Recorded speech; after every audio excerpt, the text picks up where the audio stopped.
Welcome to the voice of Rockefeller, where weakness dissolves and legacy begins.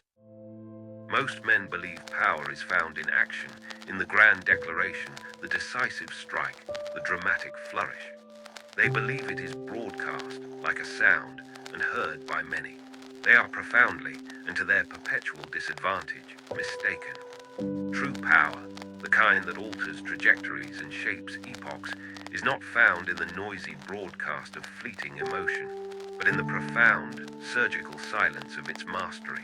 By the time I conclude, you will understand the singular leverage that reshapes destinies, your own, and those you interact with, those you seek to influence, or even those you merely observe.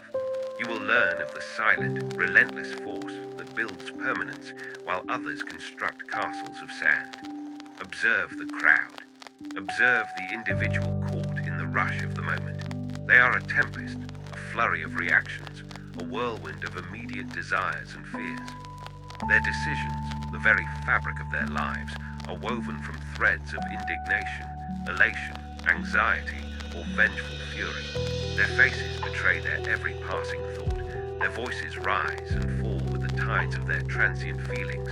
Their hands clench or relax with the flicker of a mood. They believe themselves to be masters of their own house, yet they are merely tenants, thrown from room to room by every gust of emotional wind that passes through. This predictability, this transparent vulnerability, is not merely a personal weakness. It is a profound strategic liability.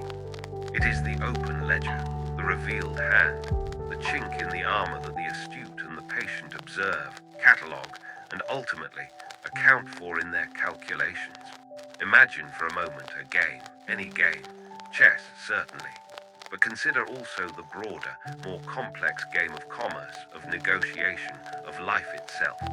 In these arenas, clarity of vision is paramount. An emotional man, however brilliant his intellect, is akin to a masterful player who, at the critical moment, allows his rage to blind him to a fatal move, or his overconfidence to ignore a subtle trap. His internal state becomes a distorting lens, blurring the true contours of the landscape, obscuring opportunities, and highlighting phantoms.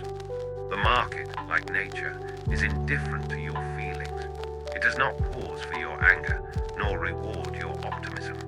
It simply exists, a tapestry of objective forces, available only to those whose perceptions are untainted by the subjective storms within. The uncontrolled emotional state is a constant drain, a chaotic internal current that pulls against your intended direction. It requires immense energy to manage, or rather, to suffer. Think of the vital force consumed by brooding over a slight, by obsessing over a perceived injustice, by the intoxicating rush of premature triumph, or the debilitating frost of sudden fear.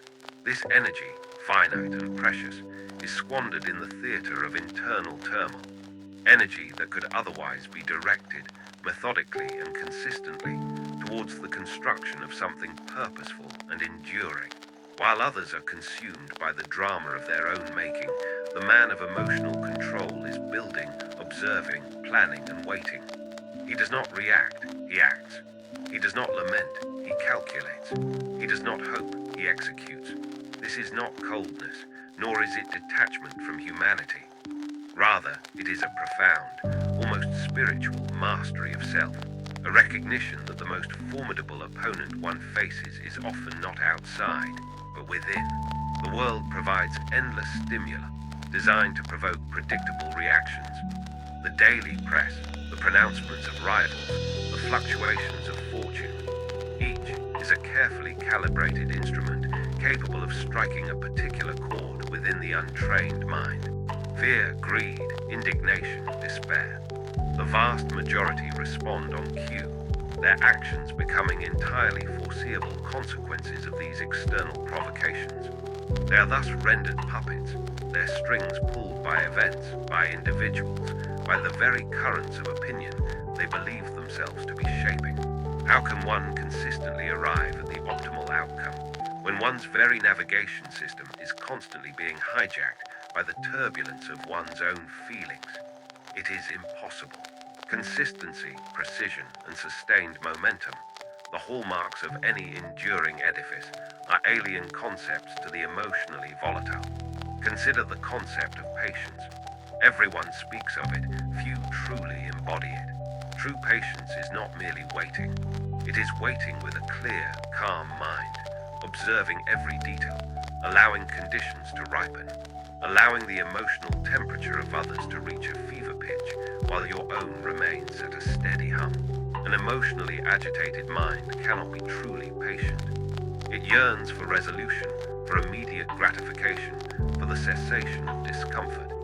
It mistakes action for progress, when often in the game of strategy, inaction, precisely calibrated and sustained, is the very core of progress. To hold one's ground, to absorb the pressure, to allow the moment to unfold without premature intervention. This demands an inner stillness that emotional turmoil utterly forbids. The man who cannot control his emotions will spend his life reacting to the world rather than shaping it. He will chase fleeting opportunities born of excitement, only to abandon them when fear takes hold. He will forge alliances in moments of euphoria, only to shatter them in fits of pique. His trajectory will be a jagged line, reflecting the erratic beat of his own heart, never the steady, unwavering vector of a directed will. Such a life, however full of apparent activity, is ultimately one of dissipation, a scattering of effort and intent. This discipline is not about suppression of feeling, as some mistakenly believe. It is not about becoming an automaton devoid of human empathy or passion. On the contrary, it is about understanding the nature of these powerful internal forces, recognizing their immense energy and skillfully redirecting them, rather than being swept away by their current. It is akin to building a dam, not to abolish the river, but to harness its power for productive ends. The river still flows, but its energy is now controlled, directed, and purposeful. The truly masterful individual is one who feels deeply, perhaps more deeply than others, but who has cultivated an internal framework that processes these feelings without allowing them to dictate an uncalculated, unstrategic response. They are the eye of the storm, amidst a whirlwind of their own consciousness. The cultivation of emotional control begins with observation. You must become a dispassionate observer of your own internal landscape, not a judge, not a critic, but an impartial witness. When anger flares, or fear grips, or elation swells, you must learn to notice it, to name it, to track its rise and fall, without identifying asterisk with it. You are experiencing anger. You are not anger itself.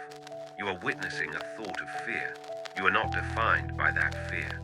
This subtle yet profound distinction is the bedrock upon which all subsequent mastery is built. It creates a critical space, a microsecond of detachment between the stimulus and your conditioned response. In that infinitesimal pause lies the entirety of your freedom, the entirety of your power.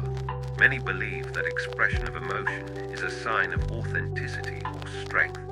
In the common discourse, perhaps, but in the arena of power, it is a luxury, a vulnerability, a concession. When you express unbridled emotion, you give away information freely. You reveal your triggers, your weaknesses, your desires, your prejudices. You make yourself legible to anyone who bothers to read you. The truly powerful man understands that knowledge is leverage, and information, especially about one's own internal state, is best guarded. Not to deceive, but to preserve strategic advantage.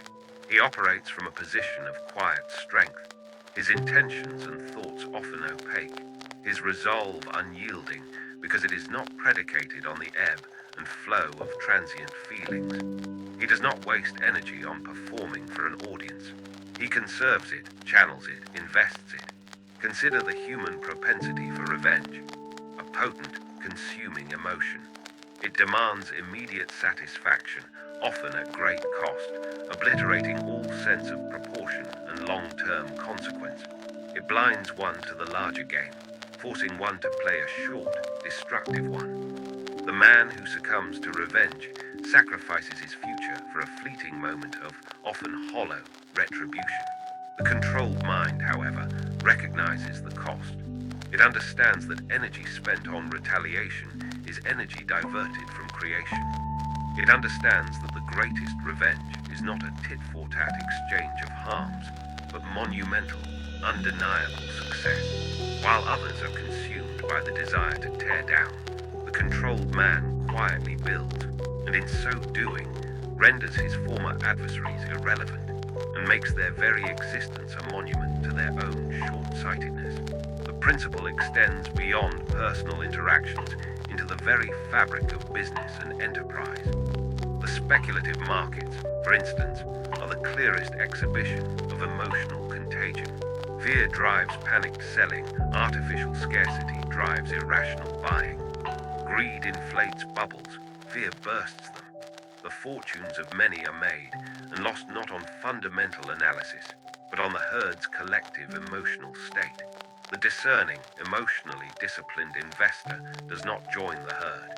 He observes its frenzy, recognizes its pattern, and contravenes its direction when the moment is opportune. He buys when others are fearful, sells when they are greedy, because his decisions are rooted in objective assessment, not shared hysteria. This often means acting contrary to popular opinion, weathering public ridicule, and demonstrating a profound patience that most find unbearable. It requires the emotional fortitude to stand alone. This is not a cold detachment, as some might accuse it of being. It is, in fact, a deeper form of engagement with reality. By removing the distorting lens of personal feeling, one can see the world with greater clarity, perceive connections previously obscured, and understand the true motives of others. It grants an almost prophetic understanding of human nature and human behavior. When others react predictably, you understand the emotional mechanics behind their actions, allowing you to anticipate their movements, to navigate their outbursts, and to guide them, subtly, towards outcomes that serve your larger purpose. This is not manipulation in the crude sense. It is a profound understanding of the human condition, applied with purpose and precision. Building this inner citadel of calm is not a one-time endeavor. It is a lifelong practice, a constant refinement. It means choosing deliberately in every moment to respond rather than react. It means understanding that every trigger is an opportunity for practice, every frustration a chance to strengthen the muscle of self-mastery. The reward is not merely personal peace, though that is a substantial dividend. The reward is leverage. The reward is the ability to play a longer game than anyone else, to outlast, outthink, and ultimately to outmaneuver those whose internal chaos condemns them to short-term thinking and self-defeating actions. It is the silent, unseen foundation upon which enduring empires, be they commercial or personal, are invariably constructed. There was a time, early in my career, when the world seemed to conspire to test the very limits of this principle. It was the period immediately following the formation of the South Improvement Company in 1872, a name that, even now, carries with it the echo of public outcry. The purpose of that agreement, from my perspective, was entirely rational: to bring order, efficiency, and stability to the chaotic, cutthroat oil industry by leveraging the power of scale and controlling transportation costs through railroad rebates. It was a logical extension of principles I had long applied in my own operations: consolidation, cost-cutting, systematic advantage. But to the public, and particularly to the independent refiners in western Pennsylvania, it was perceived as an act of ruthless predation, a conspiracy to crush them, an affront to every notion of fair play. The reaction was immediate, visceral, and overwhelming. The independent oil producers called my actions a conspiracy, a gigantic robbery. The press, fueled by the outrage of small producers and the sensationalism of the era, erupted in a chorus of condemnation. My name and the name of Standard Oil became synonymous with rapacious greed, with corporate malignancy. Caricatures of me, gaunt and grasping, appeared in every newspaper. Public meetings were held where thousands gathered, denouncing me, calling for boycotts, for government investigation, for my very ruin. Telegrams poured into the railroads, threatening to rip up tracks if the contracts with the South Improvement Company were not immediately cancelled. There was talk of violence, of torching facilities, of physical retribution. The air itself seemed to crackle with indignation and fear. My associates, even those seasoned by the rough and tumble of the oil business, felt the pressure. Some grew visibly rattled. They argued, they paced, they counselled appeasement, they spoke of the impossibility of facing down such a united public fury. The common man, the small producer, the local politician, they were all caught in a powerful emotional storm. Their fear was palpable, their anger a living force. They acted out of desperation, out of a burning sense of injustice. Every decision they made, every public statement, every strategy they attempted was colored, distorted, and ultimately determined by the overwhelming strength of their feelings. They wanted immediate revenge, immediate cessation of the perceived threat, immediate vindication. Their very breath was short, their vision narrow. And what was my response in that maelstrom? It was not to engage in public debate, to issue fiery rebuttals, or to match their emotional energy. That would have been to play their game on their terms and to validate their emotional premise. My response was, as always, to remain calm, to observe, to calculate, to understand the underlying mechanics of their rage, and to see beyond the immediate chaos to the enduring principles at play.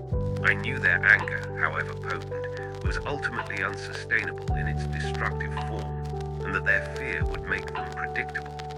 While the world raged outside my office, I spent countless hours in quiet reflection and meticulous analysis. I did not waste a single moment indulging in self-pity or despair. I did not lash out in anger at the injustice of the accusations. Such emotions were a luxury I could not afford, a distraction from the fundamental problem to be solved. My focus remained surgical. What was the objective reality of the situation? What were the true levers of power in this conflict? Who held what cards? What was the ultimate aim of our adversaries? And what was the least costly, most strategic path forward? I understood that the public outcry, while loud, was diffuse. It was fueled by emotion, not by sustainable financial or strategic power. The railroads, upon whom much of the outrage was directed, also felt the pressure, but they too were corporations primarily driven by profit and long-term stability, not by fleeting public sentiment. The issue, from my perspective, was not one of morality or public perception in the immediate term, but one of fundamental economic logic. The industry needed efficiency. The South Improvement Company was merely an attempt to achieve it, albeit in a direct, forceful manner that was unpalatable to those who clung to the old, chaotic ways. My internal state was one of unwavering resolve, sustained by a profound inner quiet. I held meetings, certainly, listening patiently to the agitated reports of my colleagues, allowing them to vent their anxieties, but never reflecting their agitation. My questions were always calm, always probing for facts, for data, for the underlying mechanics of the situation, never for emotional validation or shared lament. When others spoke of failure, I spoke of re-evaluation. When they spoke of despair, I spoke of adaptation. The pressure mounted. Telegrams were sent to the railroads, threatening to rip up tracks if the contracts with the South Improvement Company were not immediately cancelled. The state legislature even began proceedings. It was a true crisis. Yet, in the quiet of my own mind, there was no panic. There was only the steady hum of intellectual engagement, the dispassionate weighing of options, the methodical search for a solution that might accommodate the immediate public furor while preserving the long-term strategic advantage we sought. We allowed the initial wave of rage to break. We understood that if we fought directly against such a powerful, emotionally charged current, we would be capsized. So, we bent. We conceded the point that the South Improvement Company, as structured and perceived, was no longer viable. We dissolved the company, seemingly giving in to the demands of the public and the independents. But this was not a defeat. It was a strategic withdrawal, a temporary tactical sacrifice for a larger, enduring victory. While the public cheered its perceived triumph, my mind was already several steps ahead, re-strategizing, reforming, finding new, less visible, but equally effective means to achieve the same fundamental end: the consolidation and rationalization of the oil industry under Standard Oil's control. The very energy the opposition expended in their outrage, in their public demonstrations, in their passionate proclamations of victory, was energy not spent on coherent, sustained, long-term strategic planning. They won the battle for public opinion in that moment, but they lost the war for industrial control. Their victory was emotional, ours was structural. While they celebrated, we were already quietly acquiring their refineries, absorbing their operations, integrating their systems. Their fury had exhausted them. My calm had preserved my strategic intellect. My emotional discipline allowed me to see the end from the beginning, to separate the temporary setback from the inevitable trajectory, and to recognize that public sentiment, while powerful in the short term, rarely dictates the long-term architecture of an industry built on economic realities. The lesson of that period was indelible. When others are consumed by their passions, whether of anger, fear, or even euphoria, they reveal their limitations. They become predictable. They waste their vital energy on fleeting emotional displays rather than channeling it into sustained, purposeful action. The man who maintains his composure in the face of widespread chaos, who sees through the emotional fog to the underlying facts, secures an almost insurmountable strategic advantage. He becomes the immovable object against which the waves of human passion ultimately break and dissipate. It crystallized for me that emotional mastery was not merely a personal virtue, but the ultimate strategic weapon, silent and devastatingly effective. It permitted a vision unclouded by the immediate, a patience unmatched by rivals, and a capacity for strategic maneuver that others, caught in the grip of their own internal storms, simply could not comprehend or counter. My lack of public reaction was not weakness. It was an act of profound, calculated strength. Now, how does one cultivate this internal architecture? How does one build this fortress of calm, not for a fleeting moment, but as a permanent state of being? It is not a secret, nor is it a complex ritual. It is discipline applied with relentless consistency. First, cultivate the pause. This is the fundamental, most critical skill. Between any external stimulus, an insult, a provocation, a crisis, an irresistible opportunity, and your internal response, insert a deliberate, conscious pause. It can be as brief as a single breath, a mental step back. Do not react immediately. Do not allow the automatic, conditioned emotional response to dictate your action. In that minuscule space, that micro moment of detachment, you reclaim your sovereignty. You become the conscious director, not the unwitting actor. This pause is where freedom begins. Practice it constantly. When someone says something irritating, pause. When news sends a jolt of fear, pause. When success brings a flush of triumph, pause. In that pause, observe the internal sensation, name it, and then deliberately choose your next thought, your next word, your next action, rather than letting it choose you. This is the moment of power, the fulcrum upon which your destiny balances. It is the simple, yet profound, act of inserting conscious thought where automatic reaction once reigned. Second, become the observer asterisk. Detach yourself from your emotions. View them as phenomena passing through your consciousness like clouds drift across the sky. You are the sky, you are not the clouds. When anger arises, do not say, "I am angry." Instead, say, "I am observing the sensation of anger arising within me." This subtle shift in language embodies a profound shift in consciousness. It creates a critical distance. You are not identified with the emotion. You are merely witnessing it. This allows you to analyze it, to understand its source, its triggers, its energy, without being consumed by it. It transforms you from a victim of your feelings into a scientist of your inner world. Keep a mental ledger of these observations, noting patterns, triggers, and the physical sensations associated with each emotion. This objective study of your internal states illuminates the predictable pathways that once controlled you, giving you the knowledge to dismantle them. Third, maintain the inner ledger asterisk. Just as I meticulously tracked every barrel of oil, every shipment, every penny in my business, you must keep a meticulous, though private, accounting of your emotional landscape. This isn't a journal of flowery prose, but a ledger of facts. What external event triggered a strong emotion? What was the specific emotion? What was your initial impulse? What was your actual response? What was the consequence?